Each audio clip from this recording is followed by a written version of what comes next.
Hello viewers, আমি বিকাশ থেকে নাহিদ বলছি।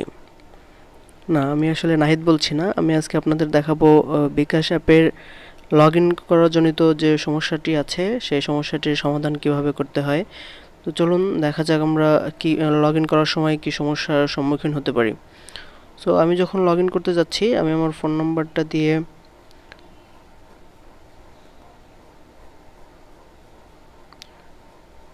আমাকে দেখাচ্ছে আমার অপারেটর কোনটা সেটা সিলেক্ট করতে। তো আমি গ্রামীণ ফোন সিলেক্ট করছি।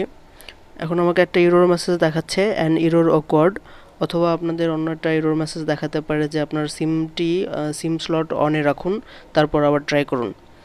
তো আসুন আমরা জেনে নেই এই এরর থেকে রক্ষা পেয়ে আমরা বিকাশ অ্যাপে কিভাবে লগ ইন করবো সেটা জেনে নেই।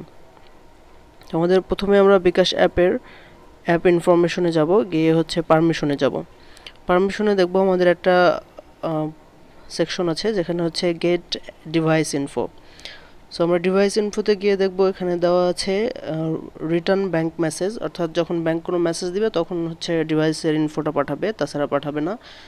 অথবা আপনাদের অন্য কোনো অপশন সেট করে থাকতে পারে। এখানে হচ্ছে অলওয়েজ অ্যালাউ দেওয়ার পরে হচ্ছে বিকাশ অ্যাপটি কাজ করবে, কারণ বিকাশ অ্যাপ লগ ইনের সময় ডিভাইসের ইনফো নিয়ে দেখে নেবে কোন সিম কোন স্লটে আছে এবং সিমের নাম্বারটি কত, তারপর আসলে বিকাশটি কাজ করবে। তো আমি যেহেতু বিকাশটি ক্যাশে আছে, আমি এটা ক্যাশ থেকে রিমুভ করে দিলাম এবং নতুন করে বিকাশ অ্যাপ ওপেন করলাম।